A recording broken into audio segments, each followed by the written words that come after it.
Boa tarde, ouvintes da 66 Brasil FM. Eu sou o Rambo e vou apresentar daqui a pouquinho o Vitrine 66.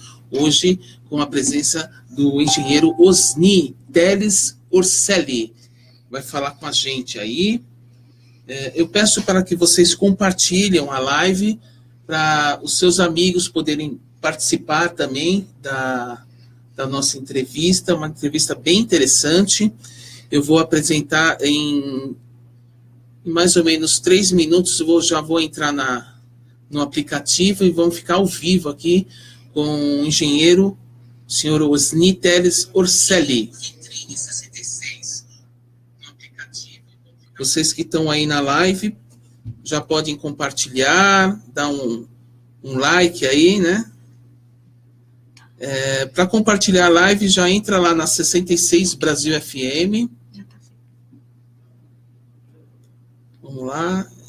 Tem o post, já tem aí no comecinho da página, já tem a nossa live ao vivo. Da 66 Brasil FM. O áudio está ok. Curtir e compartilhar. Bruno Lombardi já em todas. O Bruno Lombardi, né? Ô, Bruno Lombardi. Aí. Cris Ayumi, Bruno Lombardi.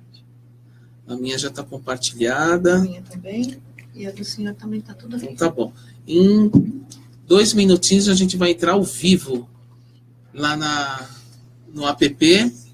Entrevista muito interessante aí com o engenheiro Osni Teles Orselli, brasileiro nascido em Santos, trouxe a ergonomia. A gente vai falar o que é ergonomia, tá? Para o Brasil há cerca de 28 anos, quando veio dos Estados Unidos. Ergonomia é a ciência, ele vai falar, né? É a ciência do conforto, fazer as coisas com menos esforços. E isso inclui trabalhar. Legal, né? Bem interessante, né, pessoal? Uma entrevista bacana aqui com o seu Osni. Ele é uma pessoa com bastante conteúdo e munido de muitas informações aí que, inclusive até de trânsito, né? Segurança no trânsito, mas vamos falar bastante coisa aí. Congestionamento, bastante coisa que envolve o nosso dia a dia, e ele trouxe, assim, fórmulas para aliviar mais um pouquinho isso, né? Melhorar, na verdade, né, seu Osni? Sim. Deixa eu falar aqui mais pertinho, tá? Aqui, deixa eu ver qual que fica melhor, esse aqui que fica mais perto? Isso, tá captando bem, né? Então, vamos preparar-nos para entrar no aplicativo ao vivo. 1 minutinho aqui e a gente já entra.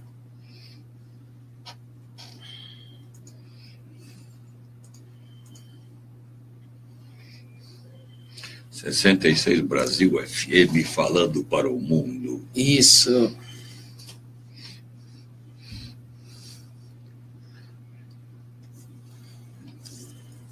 Às 16h31, vocês que estão aí na live, vocês já podem passar também, baixar um aplicativo, vai lá na loja de vocês, no celular, né, loja de aplicativo, digita lá 66 Brasil FM. Quem não tem ainda, né, o aplicativo, baixa agora e acompanha ao vivo no aplicativo a entrevista aqui com o engenheiro Osni Teles Orselli.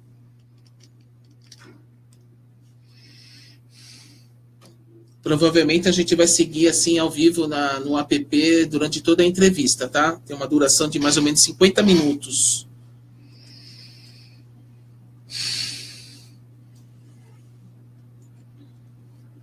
Só estou esperando aqui finalizar a música. Em 50 segundos entraremos ao vivo na app. Estamos ao vivo aqui na live. Vou apresentar o engenheiro Osni aqui. Entrevista bem interessante, hein, pessoal?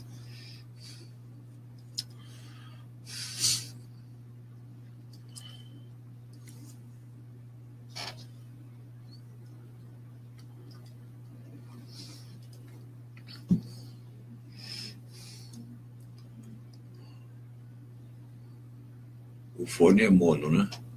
É mono.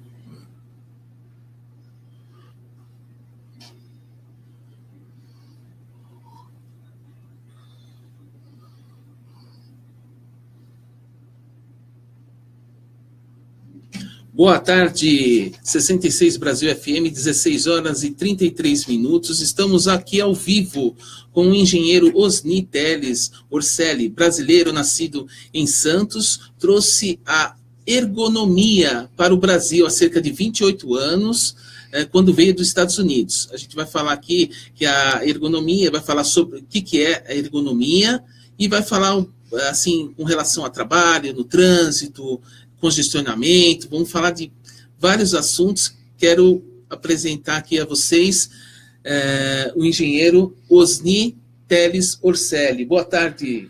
Boa tarde, Rambo. Boa tarde aos ouvintes da 66, a famosa 66 Brasil FM, que sabendo agora há pouco que nós estamos falando para o mundo mesmo. Isso. E nós temos seguidores, ouvintes do mundo inteiro. Então é um prazer, nem um prazer, é uma honra estar aqui com vocês, falando com os seus ouvintes, aqueles que também nos assistem aí pelos meios de comunicação visual, a internet. Então estão nos vendo também ao vivo, a fim de que a gente possa compartilhar, trocar ideias, experiências, aprender inclusive com vocês. Gostaria muito até, se você me permite essa intervenção, que nos mandassem perguntas, dúvidas, porque certamente essa sinergia, essa troca de informações vai permitir que eu também possa melhorar os meus conhecimentos, haja vista que nós somos eternos aprendizes, estamos sempre aprendendo, sempre caminhando para frente. E aí, quem sabe que a gente possa e pode compartilhar, passar para vocês, ouvintes, os nossos conhecimentos de segurança, prevenção de riscos, prevenção de acidentes, seja no trabalho, seja no lazer, seja nas vias, seja na moto, seja no ônibus, enfim, em qualquer lugar. E, se possível, usar também a ergonomia, como você mencionou, que é uma ciência relativamente nova, muito importante, para que nós possamos fazer qualquer tipo de atividade com menos esforço, com mais conforto e, principalmente, com mais segurança. Legal, engenheiro Osni. E temos aqui a audiência também do Bruno Lombardi, que está sempre com a gente, a Conceição Gontinjo, Ricardo Barreto, Cris Possetti, Cris Ayumi, estão aí na escuta, além de outros internautas acompanhando essa entrevista com o engenheiro Osni Teles Orselli. Eu gostaria de fazer que o senhor explicasse, né, essa ciência, né, que é a ergonomia. O senhor trouxe há 28 anos aqui no Brasil, dos Estados Unidos. Na realidade, a ergonomia nasceu, evidentemente, há bastante tempo, mas ela cresceu, ela tornou-se extremamente importante durante e principalmente na Segunda Guerra Mundial. Segunda Guerra Mundial, como todos nós sabemos, no mundo você tem que lutar em vários locais, em vários lugares no mundo inteiro. Então você imagina, nos Estados Unidos, que era o grande líder dos aliados, contra tanto os japoneses quanto os alemães. Então você imagina um carro de combate, popularmente chamado de um tanque ou uma metralhadora, sendo projetada por engenheiros e habitantes norte-americanos de 1,80 m, 1,90 m de altura, e mandavam esses equipamentos, esses tanques, essas metralhadoras aéreas, por exemplo, para os filipinos, que tem 1,60 m, 1,65 m, pessoal mais baixo. E aí começaram a descobrir que o tanque não funcionava, não matava gente, era ineficiente. Mas como é que é ineficiente? Por quê? Porque aquelas máquinas, aqueles carros, enfim, aquelas armas foram feitas e projetadas para pessoas altas, pessoas maiores, enquanto que lá, nas Filipinas e outros locais ali da Ásia, estavam sendo usadas por pessoas mais magras, mais baixinhas, enfim, menores. E começaram a perceber que o problema não era a máquina, porque eu estava projetando aquela máquina com uma pessoa grande. Então começaram a projetar e identificar as máquinas adaptadas e adaptáveis aos tipos, aos tamanhos das pessoas. Então, quando você vai comprar uma cadeira, um carro, etc., você tem que pensar, para quem que eu vou projetar essa cadeira? Ou então, vamos pegar o caso do carro de combate. Eu vou fazer o meu assento, as minhas miras móveis, de maneira que elas possam ser utilizadas e usadas tanto por gente grande como gente pequena, né? Então, essa busca, essa necessidade de você aprimorar as armas, infelizmente, temos que falar aqui de armas, que a gente gostaria que não existisse mais armas no mundo inteiro. Então o pessoal diz, mas como é que funciona isso? E aí disseram assim, olha, quem resolve isso é a ergonomia, é a ciência que faz com que você estude os postos de trabalho, os postos de lazer, enfim, qualquer atividade que você faça em função o quê? Da sua atividade e da pessoa que está executando essa tarefa. Com menos esforços, é isso? Sempre que possível, com menos esforço. O que significa a palavra ergo? Ergonomia. Ergo, inclusive em português, nós temos um verbo que é muito apropriado, que é o verbo erguer. Quando você ergue alguma coisa, você está fazendo força. Certo. Porque ergo é uma palavra, um vocábulo grego, que significa força, que significa trabalho, né? Inclusive, antigamente, tinha uma medida de força que chamava erg. Então, ergonomia é a ciência, ergonomia é o conjunto de estudos do ergo. Então, na realidade, é uma ciência que vai estudar os esforços de uma maneira geral. Que esforços? Esforços tanto fora e dentro das pessoas que assim executam. Na realidade, a ergonomia nasceu nessa busca, nessa necessidade de você querer sempre fazer mais coisas, mais atividade, com menos esforço.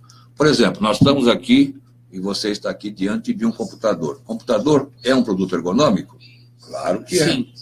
Por quê? Você está executando uma tarefa com bastante conforto, com um teclado que antigamente não existia isso. Então, essa novidade, esse invento do computador é um avanço também de ergonomia. A sua cadeira que você está sentada aqui do meu lado, ela pode descer e pode subir. Por quê? Hoje você está aqui, amanhã ou daqui a pouco tem uma outra pessoa que é mais baixa e mais alta. Ela então, eu vou subir, etc. Só para mencionar um exemplo simples. Né? Agora, você imagina trabalhar em pé, trabalhar sentado, trabalhar num guindaste, trabalhar como motorista, trabalhar como motoqueiro, né? Um motorista de ônibus, enfim, qualquer tipo de atividade. E o pessoal pensa, mas a ergonomia é só para o trabalho, é só para a atividade laboral. Não, ela também precisa ser aplicada em casa, ela precisa ser aplicada no jardim, nas trilhas, no churrasco, nas praias, que a gente pode até falar um pouquinho sobre algumas dicas simples para que as pessoas possam utilizar essas informações no sentido de poder ter melhor qualidade de vida. O senhor comentou do trabalho, né, que pode ter um ajuste melhor para um melhor desempenho no trabalho, sem esforços, também no congestionamento no trânsito, outras... A gente vai falar, inclusive, desse congestionamento, em congestionamentos, trânsitos, outras coisas aqui, trânsito caótico de São Paulo, né? E então a gente pode por exemplo, no trabalho você já deu uma pincelada, né? Que seria assim, computadores que ajudam, por exemplo, os caminhões de hoje, eles já têm uma certa um conforto para quem está dirigindo, que tem que ter esse conforto, porque senão o caminhoneiro ele fica assim sobrecarregado com tarefas assim dos caminhões que tinham antes, até mais braçais, né? Eu sempre menciono nas minhas palestras, nos nossos cursos, enfim, no sentido de que, vamos pegar um exemplo que você falou, caminhão, mas vamos pegar um caso que eu acho que é muito mais grave, muito mais estressante, que é o motorista de ônibus das cidades. Não estou falando só de São Paulo, estou falando de qualquer cidade. Os ônibus, vamos falar no Brasil, né? Os ônibus do Brasil que transportam passageiros de um bairro a outro, não estou falando de ônibus, né, de cidade para cidade, interestaduais, etc. Estou falando de ônibus que transporta passageiro de um ponto para o outro. Em primeiro lugar, os nossos ônibus são extremamente duros, são extremamente para o passageiro difíceis. É desconfortável. Bom, também. Em primeiro lugar, né? Isso no Brasil, que lá fora não é assim. Em segundo lugar, os bancos são pequenos, são difíceis. Né? Em terceiro lugar, as pessoas, o número de ônibus, o número de carros, não é proporcional à demanda, ao pedido dos passageiros. Então, você tem um número muito grande de pessoas de pé. As pessoas de pé são pequenas, médias e altas. Certo. Como é que elas seguram? Como é que elas seguram aquela alça lá? Ou segura em cima ou Ou segura no embaixo. banco. Mas em que altura? Uma baixinha de 1,5 m, um anãozinho, e tem o outro de 1,80 m, 2 metros de altura. Então você já está percebendo que nós temos um problema aí de altura, que no caso não dá para fazer muito regular. Agora você imagina, um ônibus duro, pesado, difícil, alto, para que você suba no ônibus, você já está fazendo um exercício grande. Imagina uma pessoa mais idosa, uma senhora, uma mulher, etc. Você já está tendo esse nível. Segundo lugar, o ônibus é duro. As nossas ruas são esburacadas. As nossas ruas são onduladas, aqueles famosos corcovas de vaca, essas coisas assim. Às vezes, para o ônibus desviar de um buraco, ele faz. Pois é, então você imagina a pessoa que está sentada ou de pé e o ônibus vai fazer curva. Sim. Vai fazer lá. Agora você imagine um motorista, coitado. Os ônibus brasileiros, eles são manuais, não são automáticos. Você já viu quantas vezes ele troca de marcha por jornada de trabalho? 300, 400 vezes. Ele tem que apertar a embreagem, que não é tão macia assim. Ele tem que trocar de marcha, segunda, primeira. Ele tem que abrir as portas, tem que olhar o trânsito, tem que olhar o buraco, tem que olhar a bicicleta, outra, quem está ali, quem está atravessando, inclusive, fora da faixa. E tem que olhar o trânsito em geral. Você imagine o estresse, e normalmente os nossos ônibus não têm climatização, não são com ar-condicionado. Então, calor. Nós moramos num país tropical. Então, você imagina aquele coitado do motorista, como é que ele sofre, como é que ele trabalha naquelas 7, 8, 9 horas de jornada. O motorista. E motorista os passageiros urbanos, também, né? Urbano. Você já viu ônibus urbano trafegar em alta velocidade? Não, porque você sai de um ponto, logo em seguida tem outro. Eles trafegam velocidade baixa.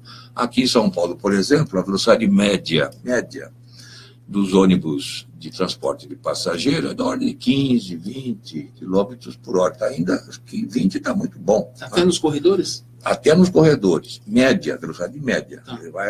Ele sobe um pouquinho.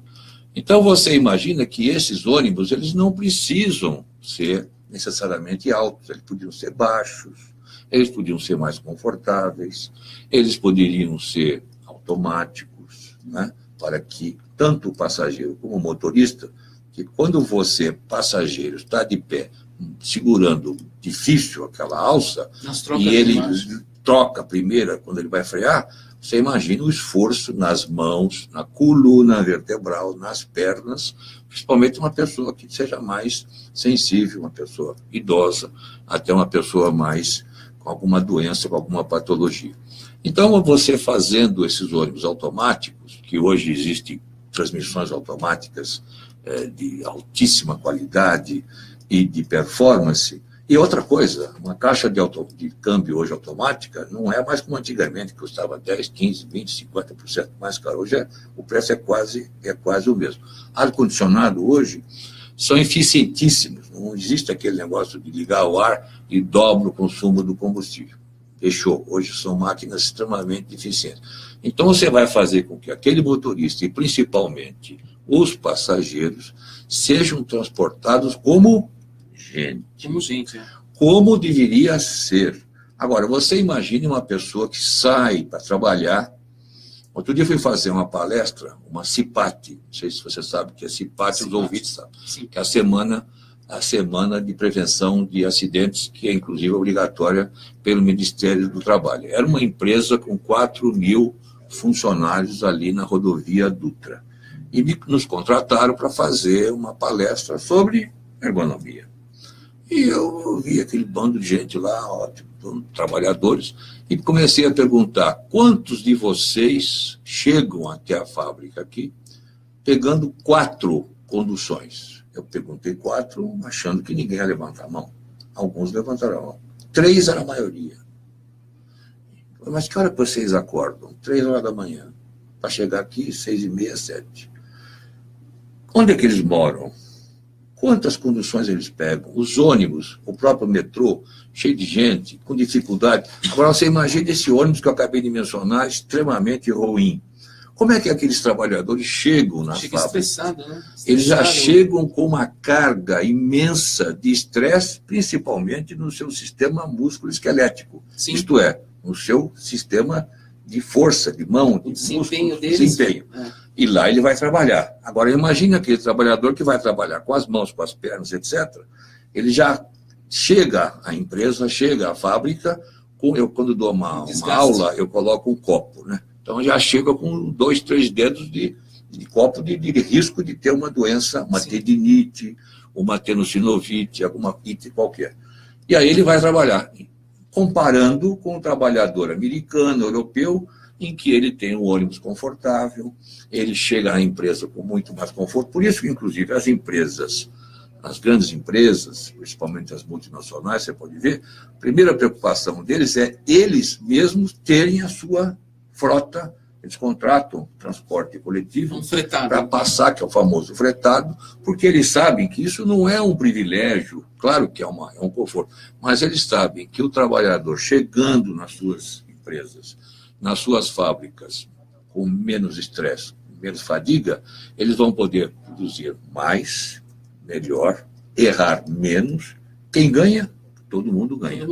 Por isso que eu digo que a ergonomia... Eu, quando estudei engenharia na Politécnica, saí de lá em 1967, portanto já faz 51 anos, é muito tempo, o que a gente aprendia lá na escola naquela época? E que a produção tem que ser cada vez mais rápida. Inclusive, eles ensinavam a gente, aqueles ouvintes que conhecem esse assunto, sabem do que eu vou falar. O Taylorismo, que era um famoso, o seu Taylor, ele indicava para você fazer a produção sempre na mesma coisa, você repetia as mesmas coisas. Em vez de você montar um automóvel inteiro, o João só montava só aquele parafusinho, o Antônio o outro parafusinho, e assim por diante. E quanto mais rápido, você aumentava a produtividade e, consequentemente, podia fazer o mesmo produto com menos tempo. Bom, isso é o Taylorismo. E quem foi o grande, vamos chamar assim, autor desse negócio todo foi o Ford, que chama-se Fordismo. Fordismo, quando ele introduziu a produção em série dos famosos carros dele no início do século passado. E você tinha, eu me lembro, eu tinha o quê? Tinha 20 e poucos anos, falei assim, puxa vida, os americanos querem tirar a pele do pessoal, né? Ali correndo, ali trabalhando assim.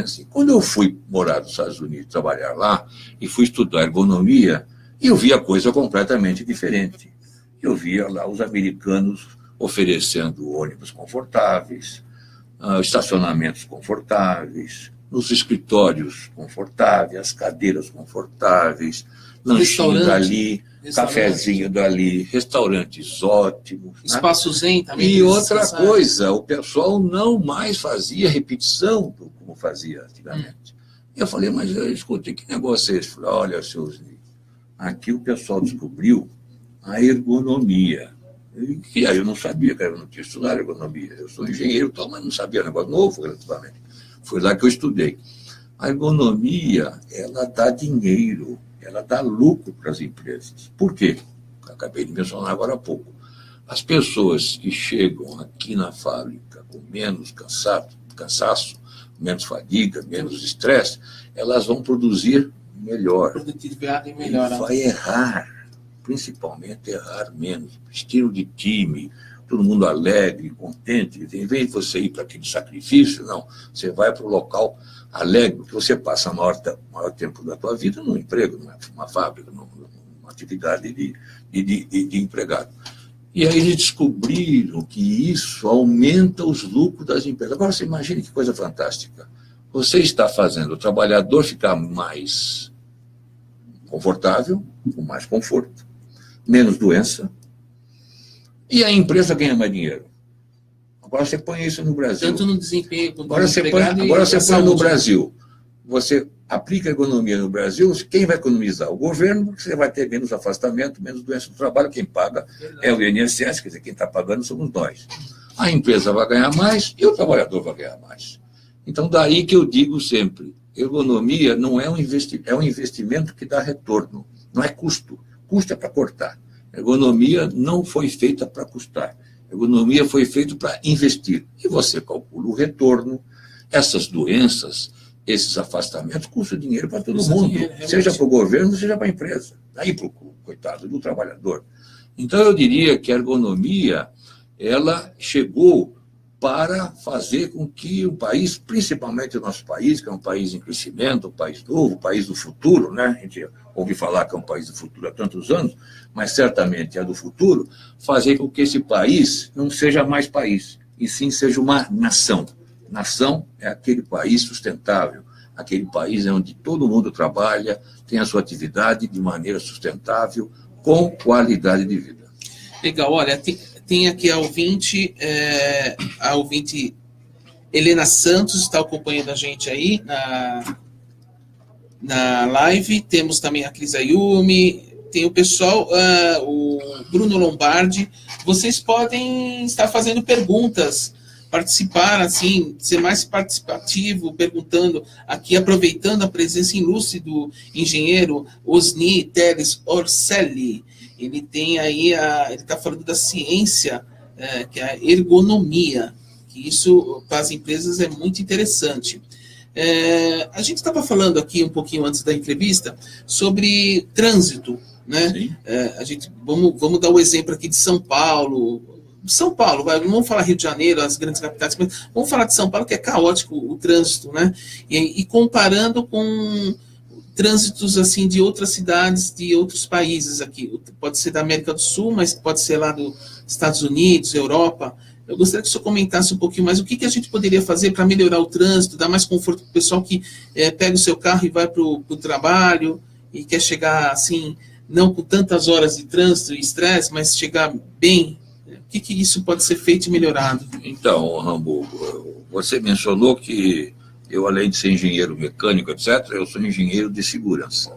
E como segurança, eu estudei ergonomia e segurança no Brasil, mas segurança também fora. Eu tive o privilégio, do ponto de vista de trabalho, de trabalhar, estudar, tanto na Europa como nos Estados Unidos.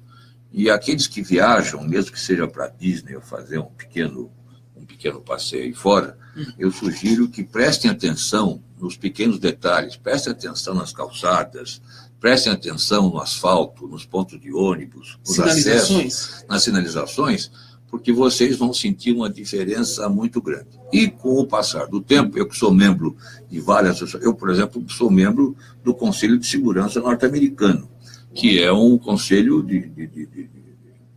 pode imaginar pelo nome o que significa. Faço parte de várias associações de engenharia de segurança também lá nos Estados Unidos. E você observa que não é só uma questão de conforto, e não é só ergonomia, é uma questão de custo e principalmente de risco de acidente. Certo. Você observa, vamos pegar São Paulo. Né? São Paulo é um excelente laboratório.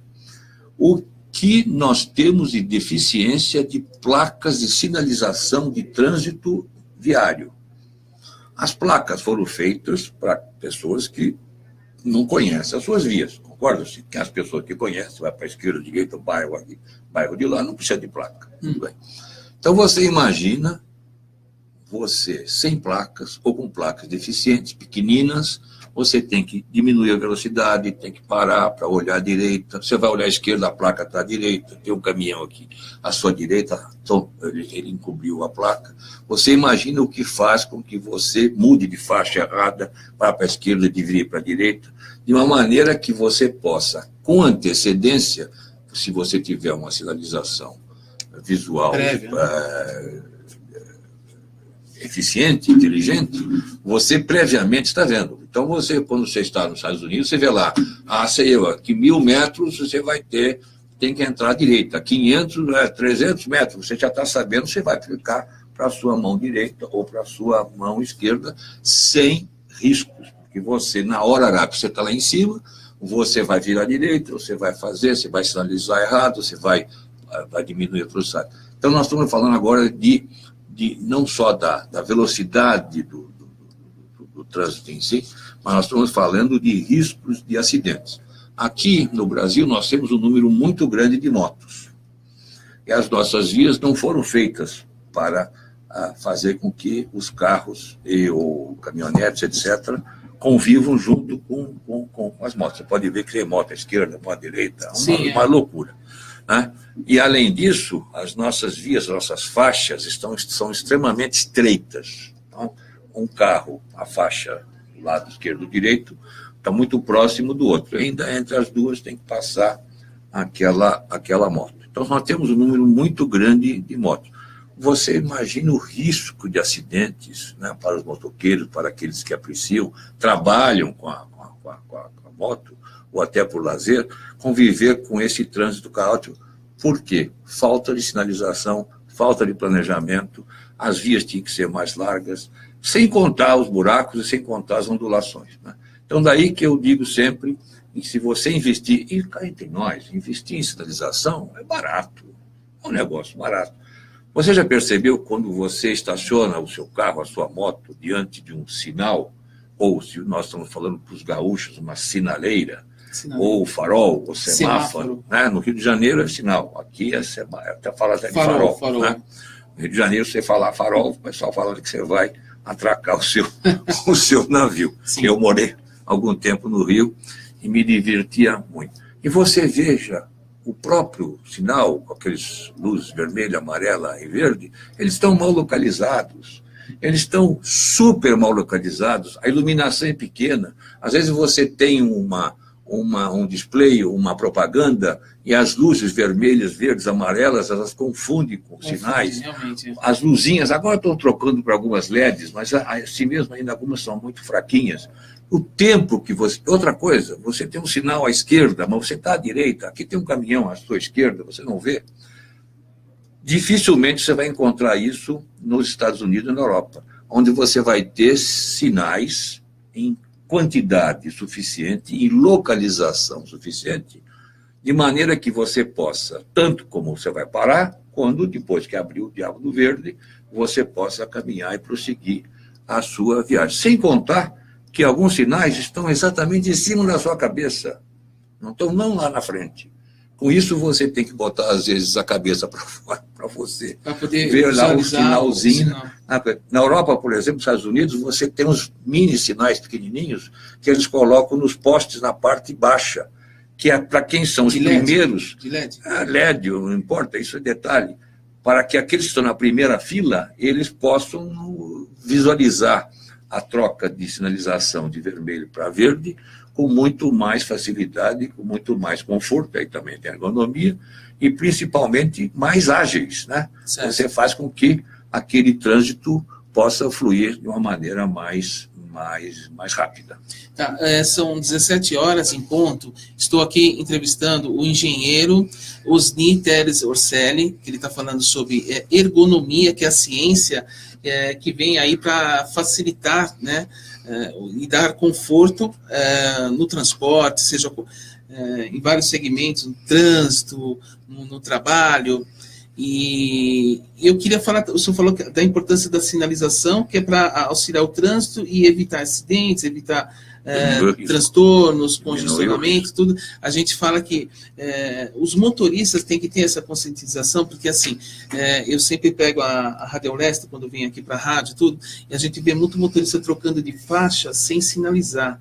E até mesmo fazer umas conversões direita-esquerda e sem prévia sinalização, que ocasiona acidente, e a gente está falando um comparativo que a sinalização prévia evita acidentes, né? Que é o que acontece muito em São Paulo. Muitos motociclistas, né, eles passam realmente no corredor porque é um lugar mais seguro, e se não fosse o corredor, eles estariam de carro e congestionariam mais o trânsito, né? Então, por isso que eles vão no corredor, o pessoal fala, mas a moto tem que estar atrás do carro.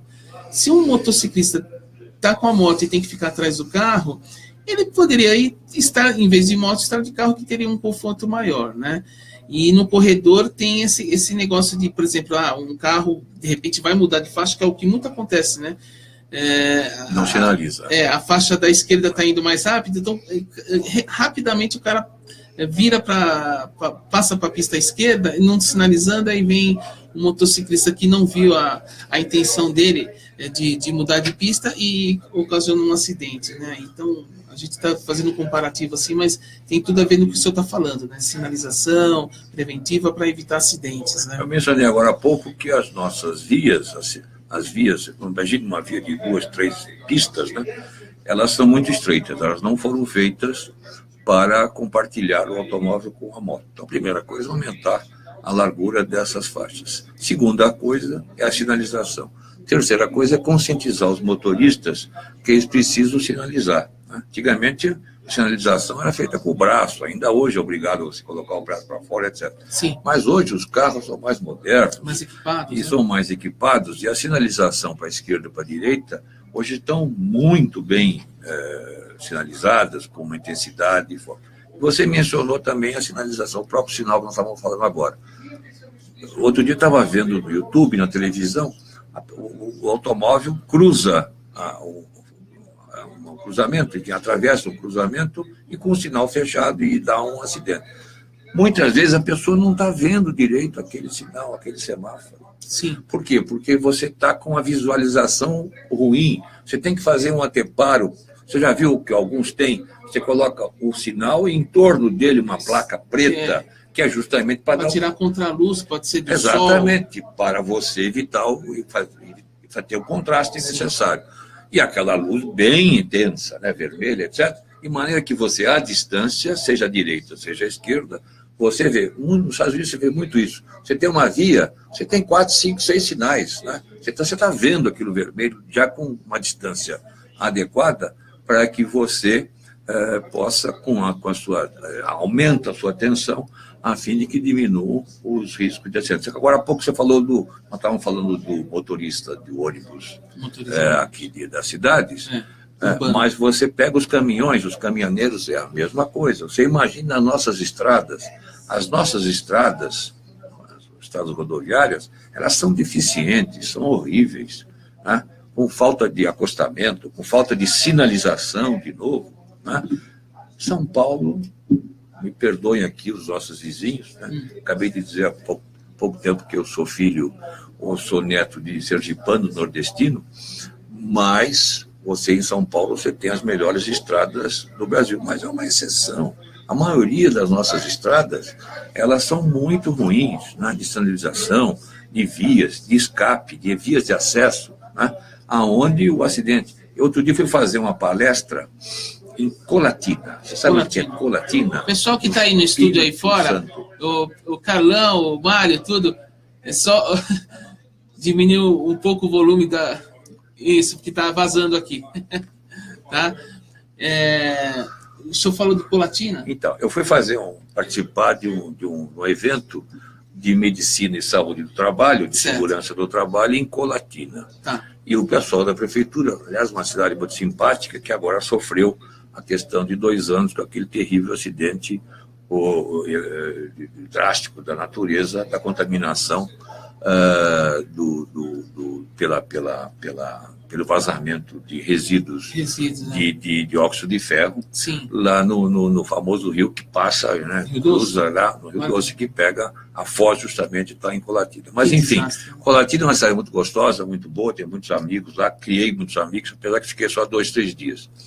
E eu desci no aeroporto de Vitória, que, aliás, o aeroporto está precisando muito de urgência, de uma reforma muito ruinzinha, e a prefeitura me colocou um carro lá para me levar até Colatina, que fica a cerca de 130, 150 quilômetros de Vitória. E eu vi uma estrada ruim, uma rua ruim, cheia de buraco, sem acostamento, com casa do lado, etc. Falei, mas o que é isso aqui? Essa aqui é a rodovia federal. Nossa, Né?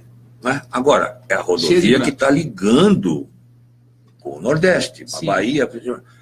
E agora você imagine caminhões, carros. Agora vamos pegar aqueles que trabalham, você perguntou dos caminhoneiros. Você imagine a situação daqueles caminhoneiros, o estresse, o risco de acidente. Toda hora você vê lá, isso daqui. A Transamazônica, que está, né? Uma parte dela que é toda ali barro e atola os caminhões. Imagina o estresse que eles passam. Então, né? Por que São Paulo deu certo? Porque São Paulo é concessão pública. O pedágio custa caro, mas tem que ter um preço. Né? Por que o pedágio lá para a rodovia que vai para o Paraná, Reis-Pittencourt, é baratinho? Você vê que demorou 15 anos, 20 anos para fazer a duplicação na Serra do do cafezal. Não existe almoço grátis.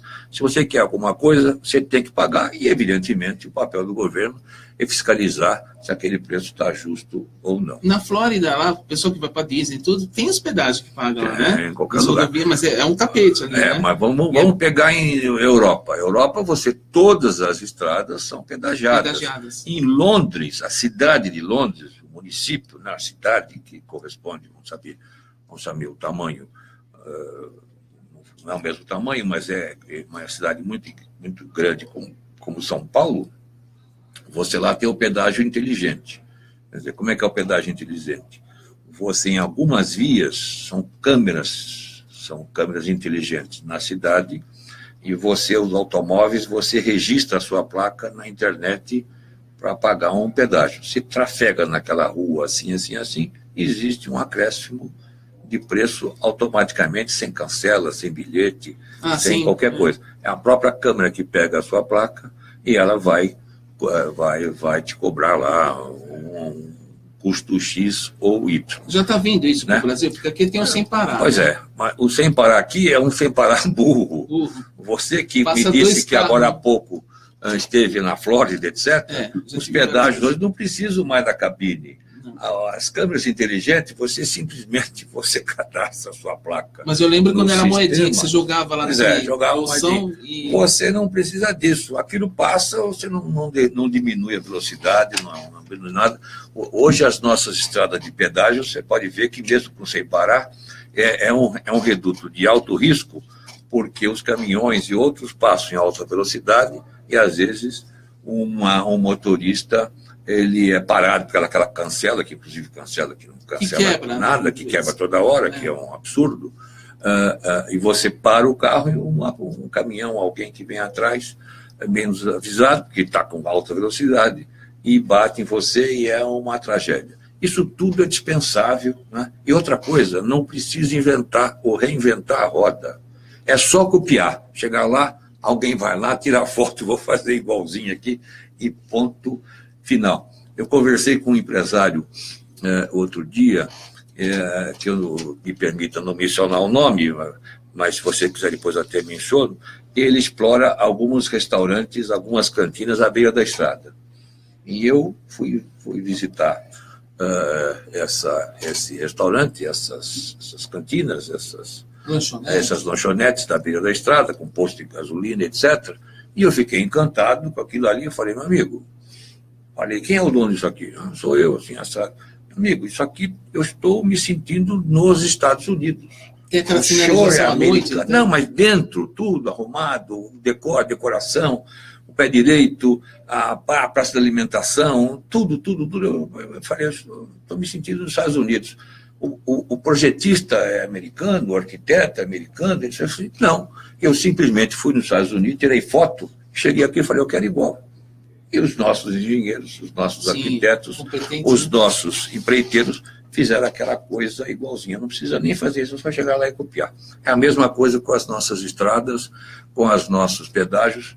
Não precisa ter vergonha de dizer que é meu, é só copiar. Os pedágios lá, por exemplo, vamos dar um exemplo na Flórida que eu tive bastante. Lá é particular, empresas particulares que fazem benfeitoria na estrada ou naquele...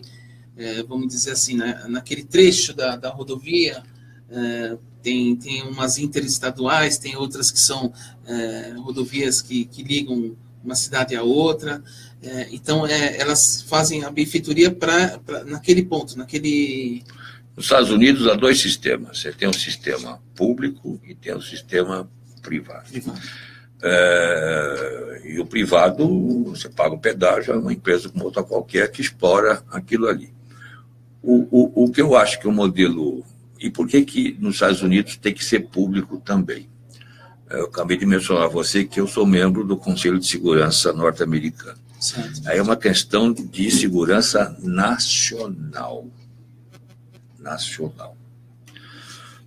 O país, para ser nação, ele tem que ter segurança. Sim. O pessoal fala... Oferecer a segurança. Não, e ter segurança. Mas é segurança contra a invasão daqui? Não é segurança. Né? Por exemplo, o Brasil é um país que não tem segurança alguma. Por exemplo, toda a ligação do sudeste de São Paulo com o Paraná, com a Argentina, etc., é feito por uma estradinha, que se tiver um probleminha lá, quebrou, você corta. Geralmente de uma pista que vai e vem. Não, e você corta a ligação de alimento, segurança alimentar, segurança de remédio. Segurança não é só a bomba lá, algum inimigo disso. É você ter segurança. E lá, para você ter segurança, o que aconteceu? O corpo de engenheiros do Exército é que projeta e projetou aquelas famosas interstate, aquelas estradas magníficas principais que não são pedagiadas. E você pode ver que as estradas são iguaizinhas na Flórida, na Califórnia, Nova York, no centro, etc. Por quê? Porque eles têm um estoque estratégico de segurança, de vigas, de defensas, que aconteceu com uma tragédia, em poucas semanas eles conseguem reconstruir aquelas estradas. E se você perceber, e aqueles que conhecem aquilo lá vão se lembrar do que eu vou falar, que qualquer estrada interstate, você tem longos trechos absolutamente retos. Por quê? Numa emergência, aquilo pode ser um aeroporto, pousar um avião. Feito bombardeou, quebrou o aeroporto, aí você pode eventualmente utilizar aquilo ali. Então lá é um pouco diferente. Nos Estados Unidos, na Europa é diferente. Você tem uma estrada, vamos pegar aqui, dá um exemplo de uma estrada ruim aqui em São Paulo, algum lugar. Você contrata uma empresa privada para fazer uma outra estrada. Você dá concessão para ele, e com isso ele diz, meu amigo, o senhor pode fazer lanchonetes, pode ter postos, etc., e nós vamos contratar você pelo menor pedágio que você faz. Mas é uma estrada, uma outra estrada.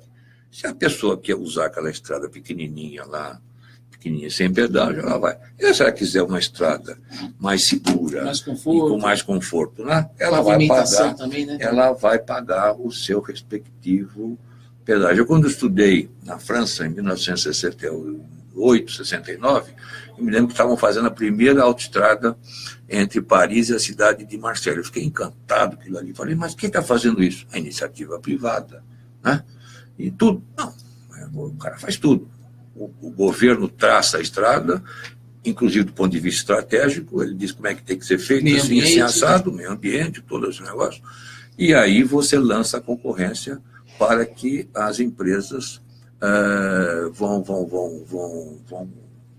orçar, enfim, vão dar as suas propostas em função do pedágio, mas para baratear o pedágio, ele também tem a concessão das vias marginais para abrir o quê? Postos, restaurantes, enfim, lanchonetes e assim por diante. De uma maneira inteligente, né? Desculpe. 17 minutos, estamos entrevistando, batendo um papo aqui legal com o engenheiro Osni Teles Orselli, que ele há 28 anos implantou aqui no Brasil a ergonomia, que ele está falando do conforto, né, de transporte, para um funcionário de uma empresa chegar na empresa e poder ter mais produtividade, ele tem que ter um conforto e não um estresse entre a sua casa e a empresa, né? Então ele está explicando aqui, falando agora também de como que as estradas em outros países, e aqui no Brasil ele está citando que São Paulo tem as melhores estradas, realmente tem. Eu queria falar um tema polêmico que seria assim, pavimentação. Eu conheço muitas estradas lá nos Estados Unidos que a pavimentação é concreto, né? Não é nem tem parte que é asfalto, mas tem parte que é concreto, mas é uma pavimentação de primeira. E temos aqui também a Bandeirantes, a Castelo, que realmente tem uma pavimentação, mas eu acho que não chega à altura de uma autoestrada lá na Europa, Estados Unidos. Tem parecido aqui. Quase parecido. Vou dar para você um exemplo. Tá. E vamos pegar de novo. Falar do asfalto também de péssima qualidade. Vamos falar aqui do exemplo. Você mencionou um negócio extremamente interessante que só acontece no Brasil. Certo. A Via Dutra, ela foi, vamos chamar assim, privatizada, entre aspas, há muito tempo. Ela foi no governo Collor. Uma das primeira, primeiras, né? A primeira. Muito bem. E não vamos entrar no mérito se foi mal feito, naquela época não sabia bem como faz, mas aí fez, etc. E tem uma empresa lá que toca o negócio até hoje. Certo.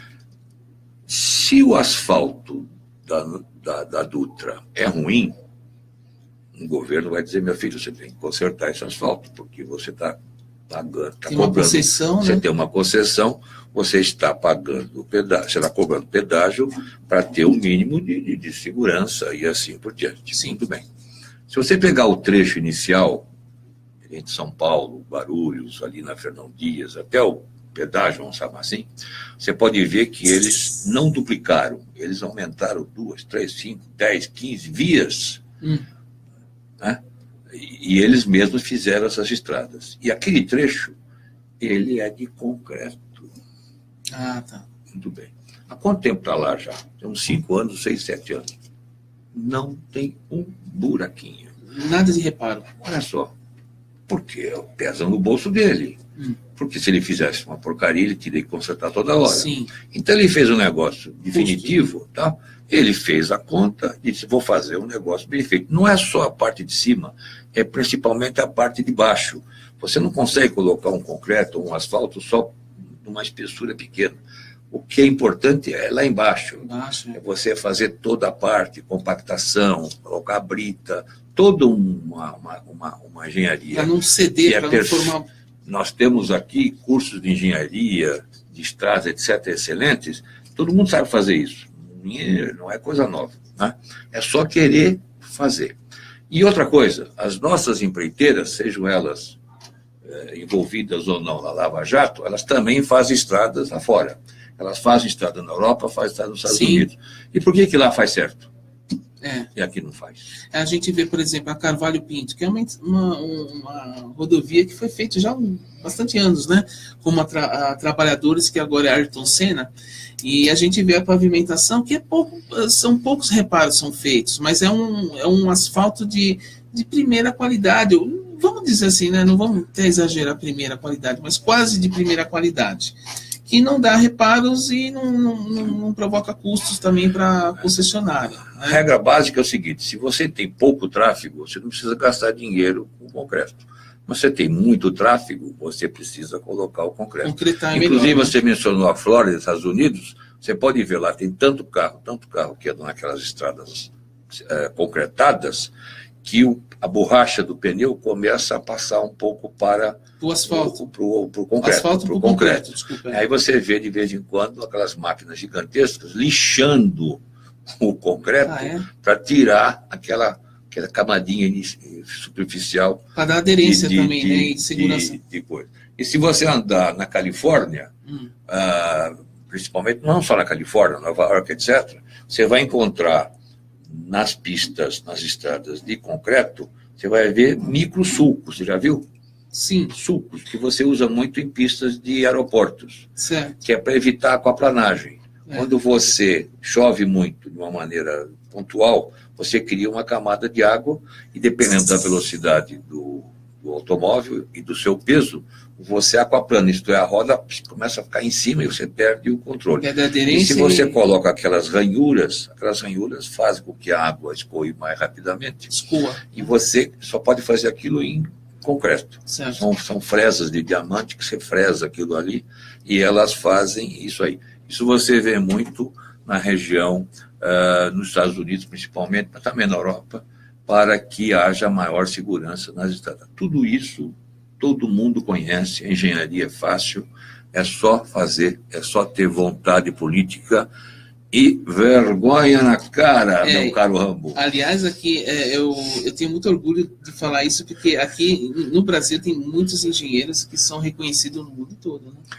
Então, você está falando, né? Você está falando com o Osni, você sabe que uma... Aliás, o senhor também é um engenheiro. Não, mas olha só, eu quando tinha 32 anos, 30 e poucos anos, me botaram para coordenar, na iniciativa privada, para coordenar o projeto da usina hidrelétrica de Itaipu. Então eu participei aquilo de uma maneira ativa, né?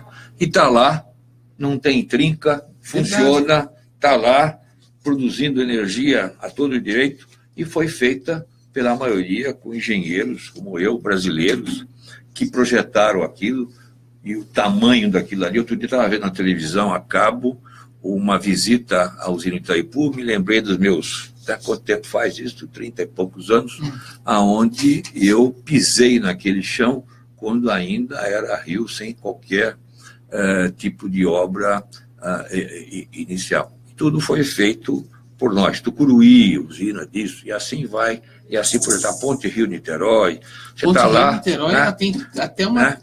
Por baixo do asfalto que passa os carros, tem um contrabalanço, né? Tem pesos, tem toda uma Tudo tecnologia. foi calculado naquela época.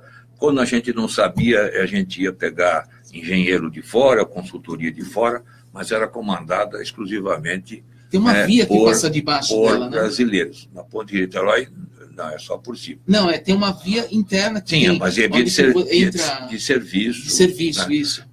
Sem dúvida alguma. Agora a gente não consegue fazer uma calha de concreto para fazer a transposição do Rio São Francisco para alimentar de água os nossos queridos irmãos nordestinos, que estão tão carentes de água, e você vê que quebra tudo assim. Por que quebra? É o engenheiro que não fez? Não. Foi quem contratou, quem coordenou, que não especificou corretamente. Se você especifica um pedacinho lá, 2 centímetros de concreto, não precisa fazer base, a gente está fazendo aquilo do que lhe foi pedido, né? Então, é uma questão de planejamento e de aquilo que eu falei agora há pouco, né? De vergonha na cara, a gente fazer a coisa certa. Então, quero fazer mais um comentário que também é bem polêmico, que temos aí o Rodoanel. Está sendo feito um Rodoanel aqui em São Paulo, e a gente passa no Rodoanel, mas que horrível, assim, uma obra que deveria ter uma engenharia assim, moderna, né? Que inclusive, pelo meio ambiente, teve que fazer toda uma adequação, e a gente passa no Rodoanel de moto ou de carro, mas quantas, assim, a roda faz um barulho, o pneu, né, faz aquele atrito, mas é insuportável, e a gente vê ali um concreto de péssima, não é péssima qualidade, foi mal feito aquilo lá.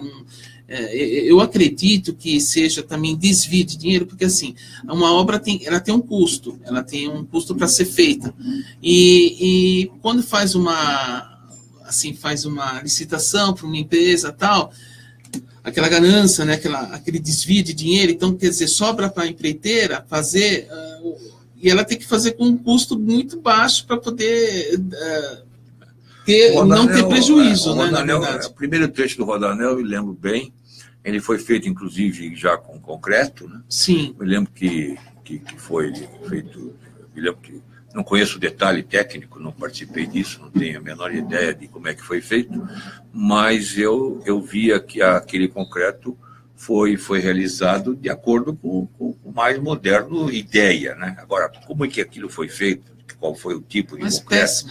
A espessura, você vê que está rachando, etc. Sim. Tem trechos com asfalto, etc.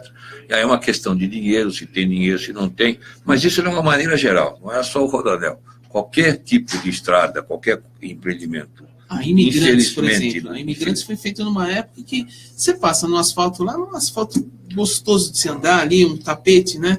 Você faz uma viagem segura. Aliás, até a segunda parte do túnel, vamos dizer assim, teve a primeira vez que foi a Imigrantes, né? Que teve o acesso pela serra. Tem ainda muita curva, e a segunda parte da Imigrantes, que também já faz um tempo, né? São túneis retos, não tem aquela curva, né? Não sei se você está sabendo, mas daqui, acho que poucos meses, vão inaugurar o túnel que vai ligar ali o início da serra com Caraguatatuba. Com Caraguá, é verdade. Vai ser uma coisa parecida com a Imigrantes de túnel. Sim. Então, você veja, nós temos engenheiros, a melhor solução ali não era você refazer a estrada da serra, melhor maneira, o custo-benefício era melhor você furar aquilo ali e fazer aquele acesso, né? E também tem que pensar no acesso quando chega lá, está quase pronto praticamente. E o interessante é que a ligação entre São José dos Campos e o início da serra também foi privatizada, está super bem sinalizada. Sim. E agora, fiquei sabendo, questão de pouco tempo, você já tem à disposição, porque aquele trecho entre São José e até passa para Paraibuna, enfim, até chegar no pé da descida da serra, você tem baixíssimo nível de sinal de celular. Todas as nossas 3 ou 4 principais companhias de celular não disponibilizam um sinal de celular conveniente para você, na emergência, precisa de socorro, assim, assado. O sinal livre, né? Sem cobrança. Pois é. Não, mas o que fez a concessionária? Ela está colocando Wi-Fi em toda a estrada. Que bom. Isso bom. Então, porque o governo ele pediu não, exigiu, meu amigo, você na concessão, queremos que você coloque postos convenientemente instalados e disponibilize um Wi-Fi gratuito. E o pessoal faz, porque sabe fazer, não tem problema nenhum, tecnicamente é coisa fácil. Seu Osni, isso aí também, porque tem os telefones lá que você teria que ir até, por exemplo, o teu carro quebrou aqui, mas você tem que andar 800 metros, para pegar o outro, ou não, uns 500 metros. Vamos cá entre nós, é muito mais barato você botar o Wi-Fi, porque todo mundo hoje tem o diabo de um telefone celular, é muito mais barato você colocar um Wi-Fi do que você colocar a cada, sei quanto, 1 quilômetro ou 2, aí, né? Aquele negócio, porque não tinha telefone, é igual o orelhão, você vai, acabou, não vai ter mais orelhão, não tem nada, né? E isso economiza também. Minha filha mora em Londres, casada com um londrino, né? Acabou de ter o neto agora, que faz Netinho, hoje que dia que é? Hoje é dia 12. 12. Está fazendo 3 meses. A minha mulher desde lá 2 meses, falou assim, mas aonde que eu ando tem Wi-Fi. Sim. E um Wi-Fi de altíssima qualidade. Lá é 4G, não é? Né? Não é o 4G, não, é 5G. Então, desculpa. Agora você fala, mas quem está pagando isso? Quem está pagando isso é a própria loja. Você vai no supermercado, ele está disponibilizando. Hoje de manhã fiquei muito satisfeito a saber que uma das maiores redes de supermercado aqui do Brasil, ela já está disponibilizando o Wi-Fi gratuito para os seus clientes, o que já acontecia nos Estados Unidos. Mas vem alguém aqui, senta aqui na cadeirinha para usar o Wi-Fi. Qual o problema? Ele vai sentar e quem sabe ele vai comprar alguma coisa lá. O americano já pensa nisso, ele quer sentar. Né? Mencionei para você agora há pouco que uma rede de supermercado disponibilizou um shortcut, quer dizer, um desvio, passando por dentro do estacionamento dele. E por quê? E sem cobrar nada, porque ele faz propaganda dos seus produtos. Quer dizer, a iniciativa privada, as ideias de comércio, etc., é que elas movimentam tudo isso. Mas sempre o exemplo vem lá de fora, né? Imagina, aí copia. Isso. Mas o japonês não copiava dos americanos? Eu estava falando da importância disso que o senhor está falando, do Wi-Fi. Por exemplo, na estrada era o telefone, então tinha aquele tempo de a pessoa ir até o telefone, ligar, aí vinha o socorro. Mas com o Wi-Fi, isso já acontece mais rápido, consequentemente o carro não fica na estrada, né? E não fica também atrapalhando o trânsito. Outro dia eu incentivo aos nossos ouvintes a fazerem o que eu vou falar agora. Certo. Eu estava indo para São José de São Paulo, e estava indo pela Ayrton Senna. E eu e minha mulher, indo para lá. Como eu faço isso, que eu moro em São José, a nossa empresa é Jacareí, e eu também moro em São Paulo, temos negócio aqui, negócio lá, então sempre fora o Brasil inteiro que eu ando por aí. Ayrton Senna e Carvalho Pinto. Eu estava indo para Ayrton Senna para depois para Carvalho Pinto. E vi uma pessoa, um andarilho, uma roupa chamada de mendigo, vamos chamar assim, uma pessoa com uma sacola atrás, atravessando a estrada. E sem olhar, atravessou de uma maneira extremamente imprudente. Né? Eu passei e vi, mas alguém vai poder atropelar, já era 5 horas da tarde. E não teve dúvida. O que eu fiz? Eu peguei o telefone, falei para a mulher, liga para o 0800 da concessionária. Sim. E a marca aqui, quilômetro X, Y, e disse assim, olha, entre o quilômetro tal e tal, tem uma pecinha assim, por favor, vocês, pode ser uma pessoa doente, alguma coisa, não importa, mas enfim, há um risco muito grande de ser atropelado e causar um acidente. Então, eu estou pedindo aos nossos queridos ouvintes que façam esse tipo de alerta às autoridades, não é só nas estradas, né? Em qualquer lugar, né? Você encontra uma pessoa, caiu, etc., liga para as autoridades, os números são tão fáceis, né? Não é só o 90, é o 92, o 181, etc., e inclusive no sentido até de você tem números hoje que você não precisa ser identificado, como é o 81, certo, para você fazer uma denúncia contra um ato irregular, um ato de assalto, etc., vamos cada um ajudar os outros. Se todos nós fizermos isso, você imagina o que se multiplica, né? E aí você vai me permitir um comentário que eu vou fazer agora, me lembrei agora. Eu sou membro do Rotary Club, que você sabe que o Rotary Club é a maior ONG do mundo, não visa absolutamente nada de lucro, isso, ao contrário. E tem as suas ações, né? O Rotary Club, ele faz boas ações, propaga a paz, ele que paga todas as vacinas contra pólio, etc., que bom. No mundo inteiro, né? E eu estava assistindo uma reunião do Rotary Club nos Estados Unidos, aonde aquela sessão do Rotary convidou para uma palestra o chefe da polícia local. Debate, etc. E eu levantei o dedo e falei, meu filho, eu sou brasileiro, estou aqui assim, assado.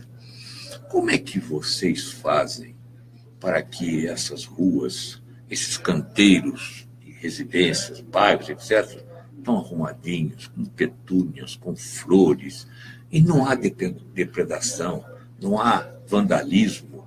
Como é que vocês conseguem fazer com que as coisas aqui fiquem tão bonitinhas? Vocês têm muitos carros, muitos policiais? Ele chegou para mim e disse, o senhor é brasileiro, eu conheço o Brasil. Aqui nós temos um sistema que no Brasil ainda precisa melhorar muito, que é a solidariedade. Aqui, se aparece alguém que vai começar a pisar no canteiro de flores, alguém de uma casa está olhando, ela pega o telefone e liga para o 911, e dali a 3 minutos... 199, né?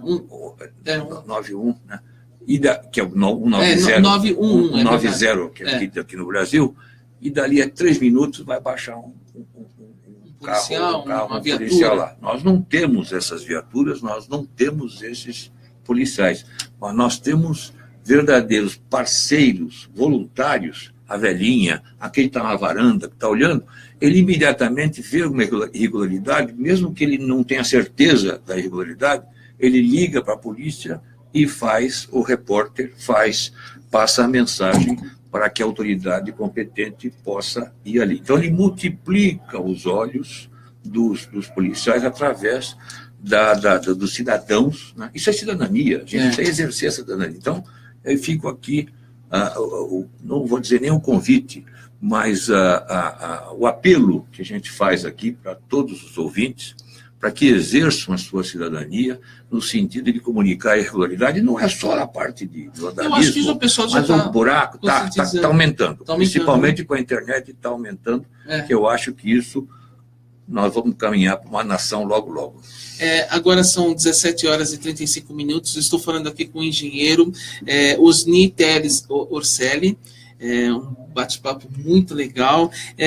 Só eu queria deixar um aviso aqui para os nossos ouvintes do app e da live, que os carros agora estão vindo com equipamento, com chip da operadora, e você pode, além desses serviços prestar em qualquer lugar que você tiver com esse chip, você também pode ouvir um aplicativo, por exemplo, a nossa Rádio 66 Brasil FM, sem depender de antena, sem depender de até mesmo os dados que consome no telefone, né? Mas uma operadora que tem um plano assim que infinito assim na parte de dados, os carros já estão vindo com esse equipamento, né? Então a pessoa escolhe a operadora, né? Coloca o chip lá e tem o acesso, tanto GPS como orientações do local que ela esteja, e também o acesso à rádio, os aplicativos, que agora a tendência não é o FM, a tendência é os aplicativos que o senhor está aqui, mas se eu tiver alguém lá em Londres que está assistindo o senhor aqui pela live, ou até mesmo pelo aplicativo que baixou o aplicativo, tem esse acesso, e sem fronteiras, né? E eu gostaria que o senhor fizesse as considerações finais, se quiser passar algum telefone de contato. Com o maior prazer. Não, você mencionou isso está ainda começando, é embrionário ainda, né? Sim. E o maior problema nosso em termos de internet é o sinal, que ainda é muito fraco, né? Aqui não é 4G, né? Na realidade, 4G, meu caro Rambo, é desanimador. Quando o governo resolveu privatizar as concessionárias, enfim, o serviço de telecomunicações, O pessoal reclama, tudo aí, né? Ainda bem que é a minoria que reclama. Mas eu não tenho cor política, não sou nem a direita, nem a esquerda, nem centro-esquerda, nada disso. O que eu sou brasileiro, eu quero as coisas funcionando quero fazer com que esse país ele seja uma nação. E certo. No mundo inteiro, nada que está na mão do governo funciona adequadamente. Não é para lá, não estou nem falando de corrupção, é só o fato de ser governo. Pois ainda tem o diabo da corrupção que sempre enseja a você fazer isso. Então, quando o governo privatizou a concessão das telecomunicações, que era aquele caos, né, uma linha telefônica que custava $4 mil, não tinha, etc., e hoje está essa maravilha, eles basearam num sistema parecido com os americanos. Isto é, privado pode fazer o que quiser, mas existe uma agência reguladora do governo, certo. Fiscalizadora, como tem lá. E essa agência é uma agência de profissionais muito bem pagos e que tem mandato de 10, 15 anos para que não haja interferência política. Entendi. Infelizmente. Logo em seguida, mudaram. Então, quem comanda aquele pessoal hoje é político, etc. Então, as famosas multas, etc., a regulação não funciona adequadamente. Mas só para você me pediu para terminar, eu queria apenas mencionar que o nosso tema principal inicial foi ergonomia, mas nós, para aqueles que sabem o que eu estou falando, e aqueles que não sabem vão saber agora, que a ergonomia está extremamente bem regulamentada no Brasil através do Ministério do Trabalho. O Ministério do Trabalho, ele criou para a defesa do trabalhador, ainda no governo há muito tempo, ele estabeleceu leis federais que eles chamam de normas regulamentadoras. Proteção do ouvido, da poeira, da parte de saúde, de bactérias, enfim, e também criaram a NR17, que é a norma regulamentadora da ergonomia, obrigando as empresas a aplicarem a ergonomia nas suas empresas, sejam elas pequenas, médias, pequeninas, sejam elas de serviços, sejam hospitais, sejam as empresas de ônibus, as concessionárias de pedágio, etc. Então, é uma lei federal, sujeita à fiscalização, com multas vultosas. Então, é um negócio que está funcionando, está crescendo, e graças a Deus, agora a turma está começando a entender que não é só atender a legislação, mas a investir na economia, dar lucro. O senhor tem alguma página no Facebook, se alguém quiser procurar? Tem, a página no Facebook está meu nome, Osni Teles Orselli. Certo. A nossa empresa é mundoergonomia.com.br. Tá. A nossa empresa também está no Facebook com a Brás Golden, que é a marca nossa que eu criei há 28 anos, né?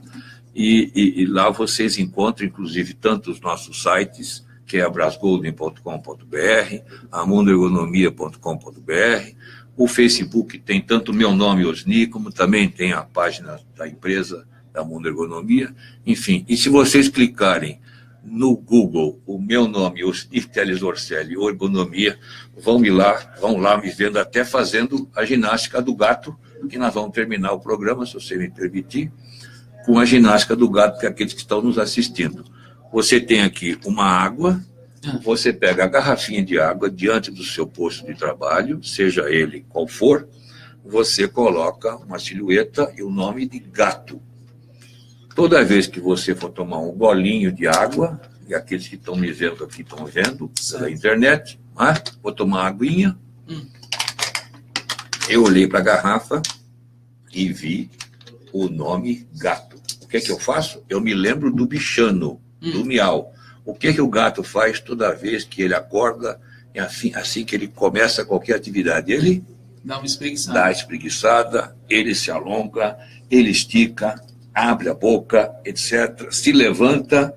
Essa é a ginástica do gato com hidratação. Só que você precisa escrever a palavra gato ou colocar uma silhueta. Para poder ligar para você. Senão você vai esquecer. Se você fizer isso serve também na trilha, no churrasco, em casa, qualquer lugar, onde tem uma garrafinha, só que a garrafinha tem que ser transparente. Você olhando a garrafinha, você vai sentir sede.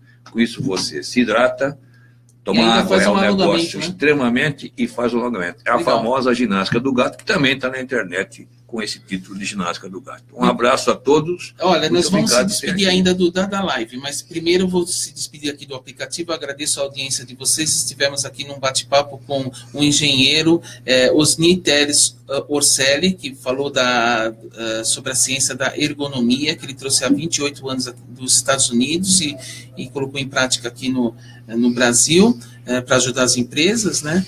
E voltaremos aqui, é o Rambo, esse é o programa Vitrine 66, e na próxima quarta-feira voltamos com outro entrevistado. Quero agradecer a presença do engenheiro Osni. Vamos se despedir aqui do aplicativo e voltamos com música. Vocês que vão curtir agora Slash e Paul Rogers.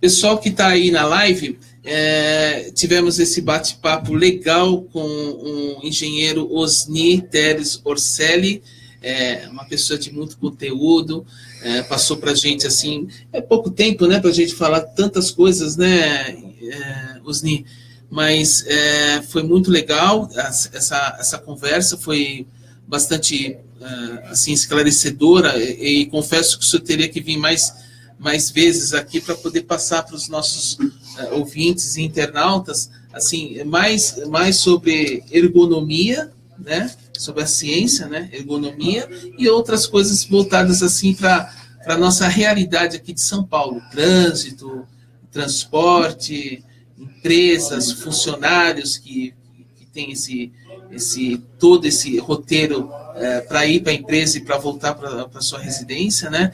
Então, vamos se despedir lá para a câmera, né? O pessoal que está vendo a gente pela internet, bati um papo aqui com... a postura, né? Olha, a postura é fundamental para a gente trabalhar, né? Isso, a postura, o ângulo, né, correto entre o antebraço e o braço é 90 graus. Sobe a tua cadeira ou Sim. abaixa a sua mesa. Tudo isso está no site que eu estou falando, inclusive tem muitos artigos. Qual que é o site, então? Vamos repetir o site para o pessoal que está lá. Nós temos vários sites. Um dos sites que tem muitos artigos é uma ONG que a gente montou para justamente sobre qualidade de vida, que é a CMQV. A CMQV é a Câmara Multidisciplinar de Qualidade de Vida. cmqv.org, não tem o BR. Tá. Ali você tem uma loucura, um portal sobre qualidade de vida. A outra é a Brás Golden, BRASGOLDEN,